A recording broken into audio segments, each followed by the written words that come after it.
from home. They search high and low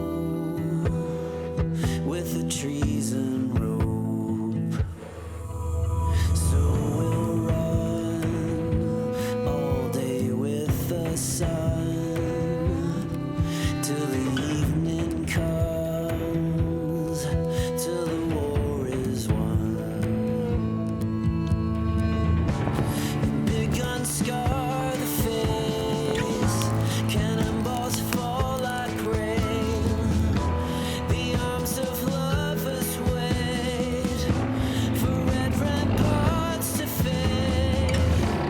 And when I've grown too tired, you whisper in the night, feel the chill, ain't still the good fight.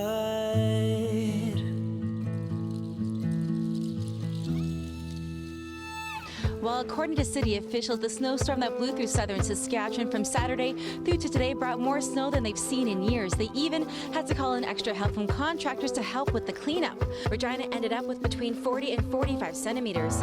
Melville saw 43 centimeters. Yorkton reported 32 centimeters, and Prince Albert recorded 39 centimeters. For more on what we can expect, I want to bring in David Phillips, senior climatologist for Environment Canada. He joins us now and not wearing a hat. Dave, it's cold out there. Where's your toque? I know, Marcia.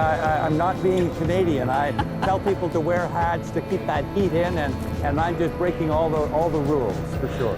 How cold is it expected to get over the next few days? And really, Dave, who's going to get the worst of the cold temperatures?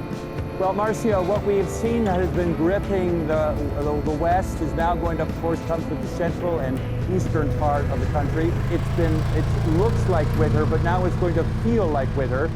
We're really going to see from almost coast to coast, not quite Newfoundland, but we're going to see temperatures that are clearly much colder for this time of the year. We're going to see temperatures in parts of Saskatchewan they haven't seen in 4 years. Every year when winter comes, the people of Saskatchewan work to fight the cold temps and heavy snowfalls that are sure to come.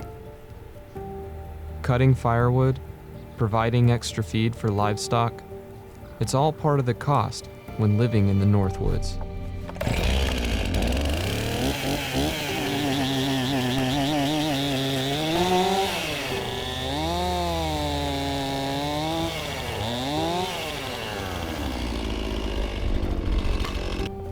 For the Miller family, their winters are similar to most, where the days get shorter, but the hours spent working become longer.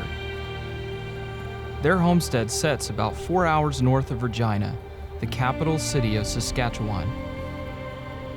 With a province whose total population is just over 1 million, there isn't a whole lot of people to be found outside of the cities.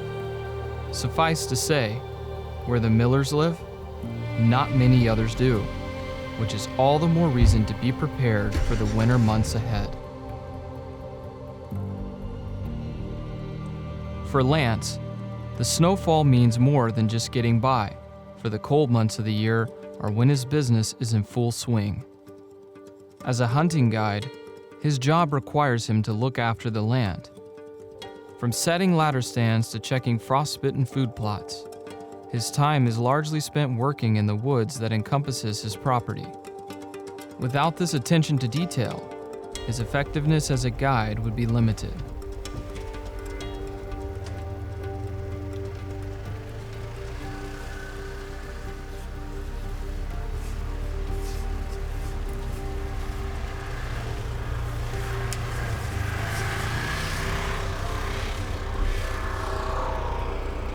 Lance's main priority is managing for white-tailed deer.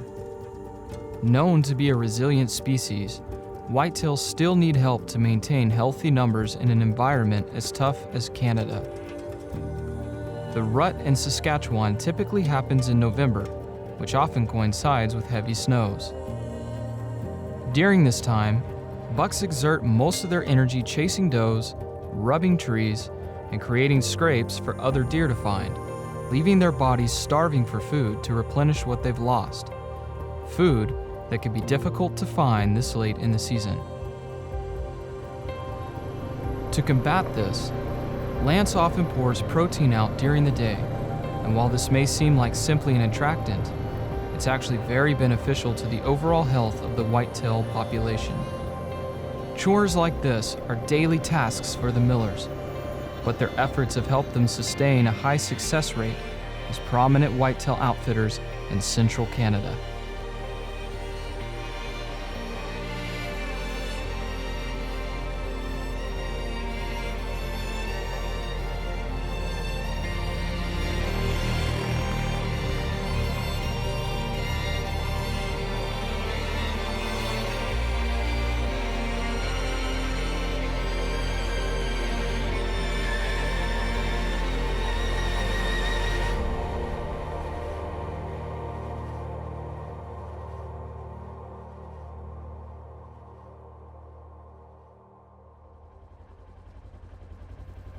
If you've ever hunted big game animals, you know there's going to be a lot of early mornings during the season. For Lance, every morning for 3 months starts this way. During these hours is when snow often begins to fall, which is ideal because the sound of flakes hitting the ground is a great mask to hide any noises that could be made entering the stands. Luckily, months' worth of tracks pave the way, leaving a visible trail to follow when driving through the woods at night. Perfect for making sure you get in and out quickly and quietly before any creatures ever notice you are there.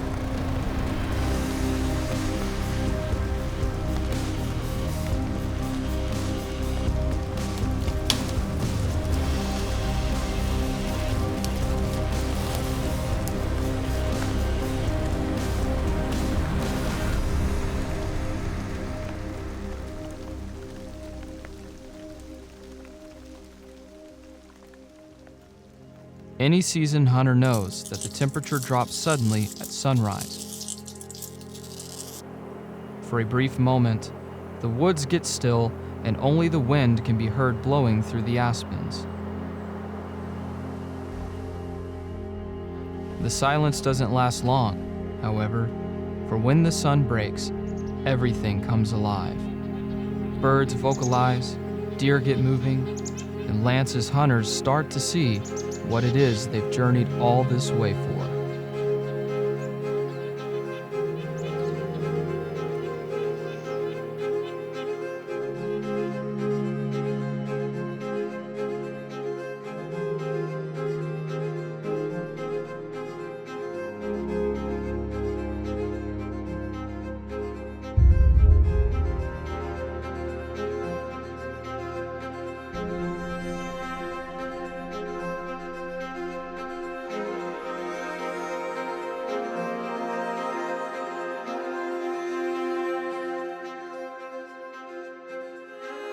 On some late November days, the warmth of the sun will fade mid-afternoon, leaving the chill of winter to creep back in, needlessly reminding everyone of the season. Hunters who aren't dressed well will have a hard time staying in their stand, but an experienced outdoorsman knows that patience and grit are the key to a northern hunt. For this time of day, especially during the rut, can often be the most rewarding.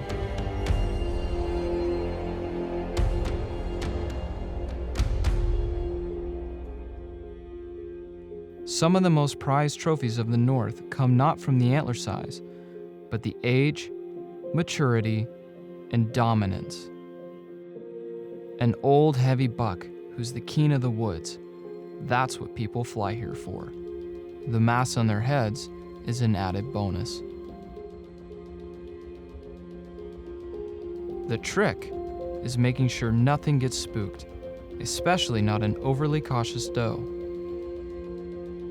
One must fight off the urge to fire a premature shot and instead bide their time, continually looking for a small window of opportunity.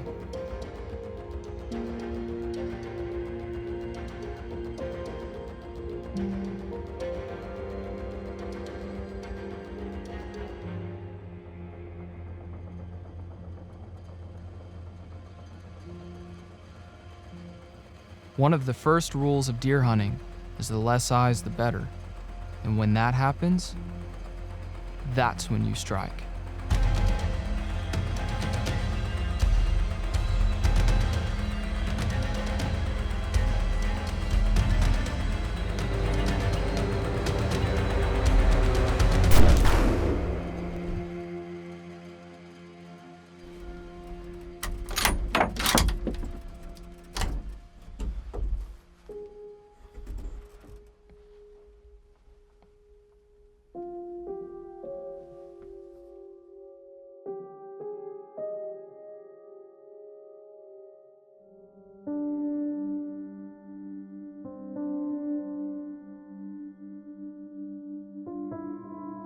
For many hunters, the first approach to a downed game animal is a solemn one.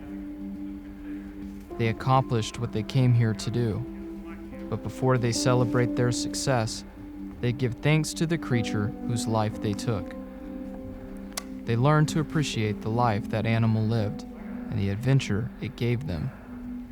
For without it, their journey wouldn't have been quite as fortunate.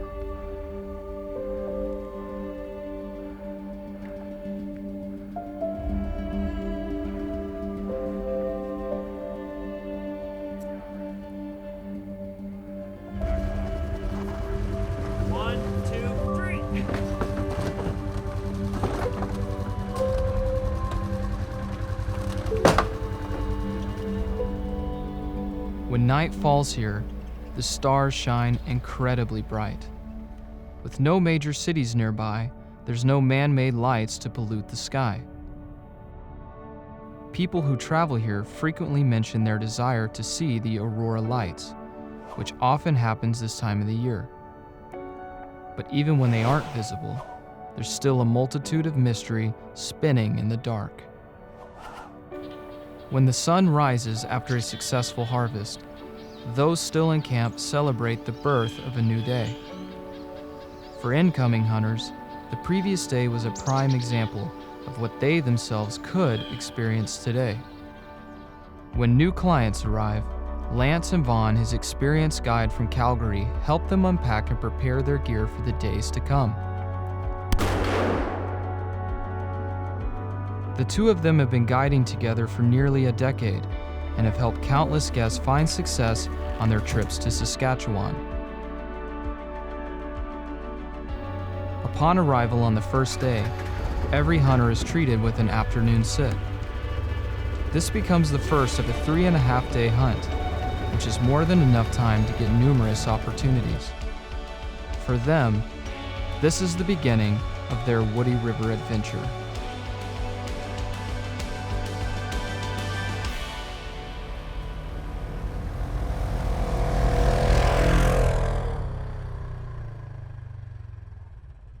Winding through the middle of this beautiful farmstead is the Woody River itself, hence the name Woody River Trophy Hunts. While flowing most times of the year, locals expect it to begin freezing over in late November. For wildlife in the area, this creates an entirely new ecosystem that they have to adapt to. Many animals have to learn new ways to search for food, but some, like the red fox, are more equipped to take on that challenge than others. Instinctively, they know to listen for rodents beneath the snow. They can pinpoint exactly where the sounds are coming from down to the inch.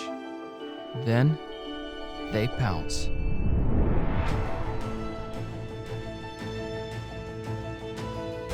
One of the reasons why hunters from all over the world travel to Canada is so they can experience what it's like to pursue game in such a unique climate. The animals, the aspens, it's all a part of the overall experience when you step foot into the Great White North.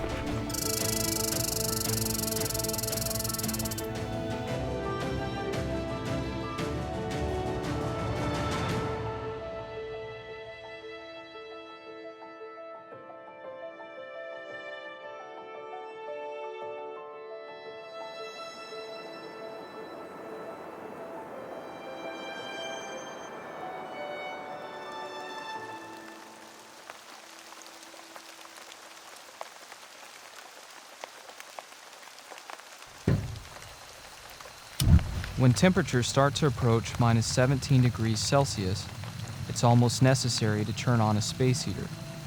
In the summer, Lance makes sure each stand has heaters at work and are full of propane, because without the heat, it would become almost unbearable to sit still for hours in the field.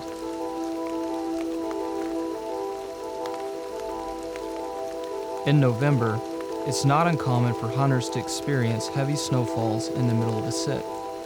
This can be both good and bad, as the snow will often get deer up on their feet, but it does tend to lower the overall visibility.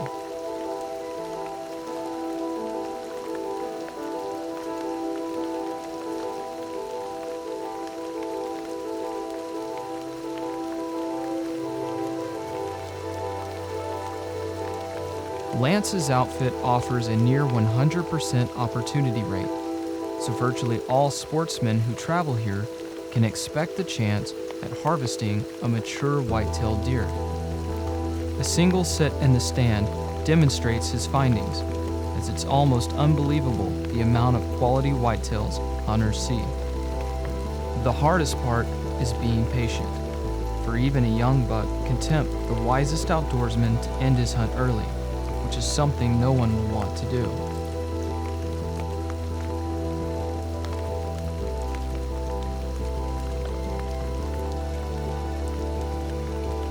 One of the best times to be in the field is immediately after the snow quits.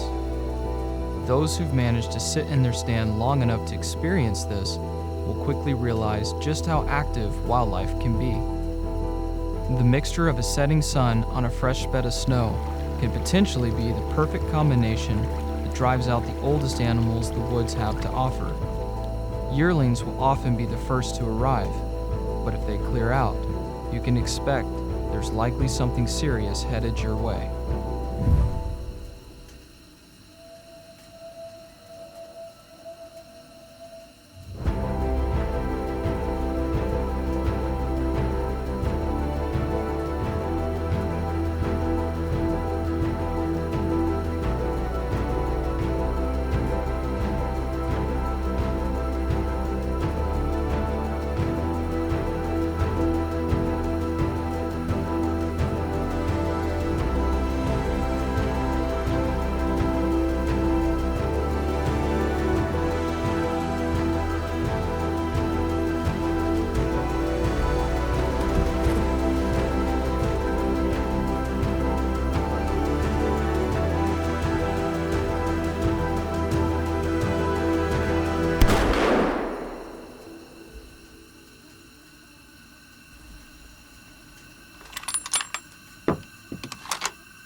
When hunting, you must never forget that in order to be successful, something must lose its life. Without death, you are merely an observer.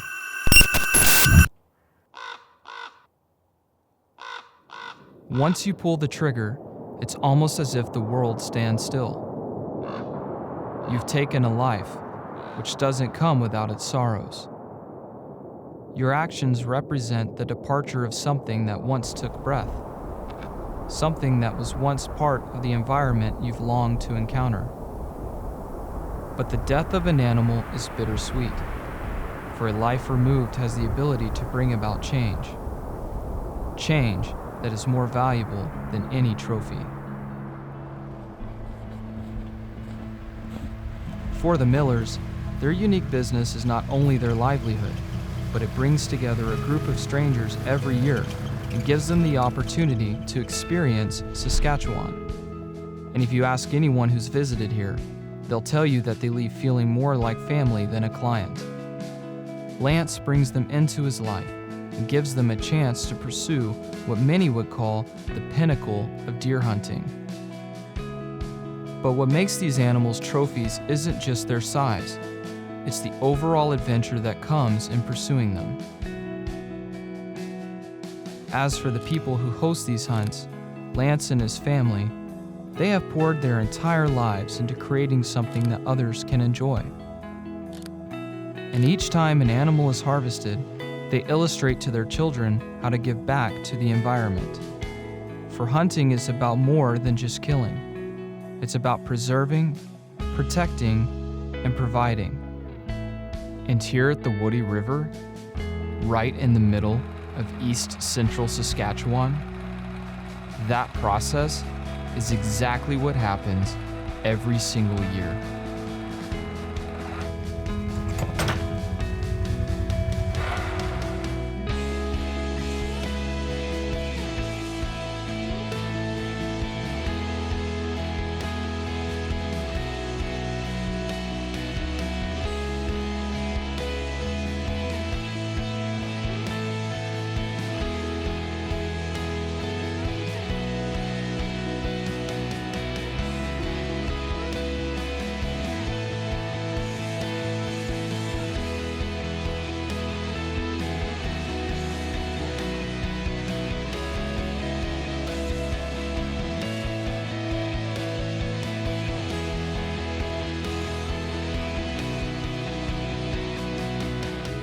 Welcome to the heart of Saskatchewan. Welcome to the Woody River.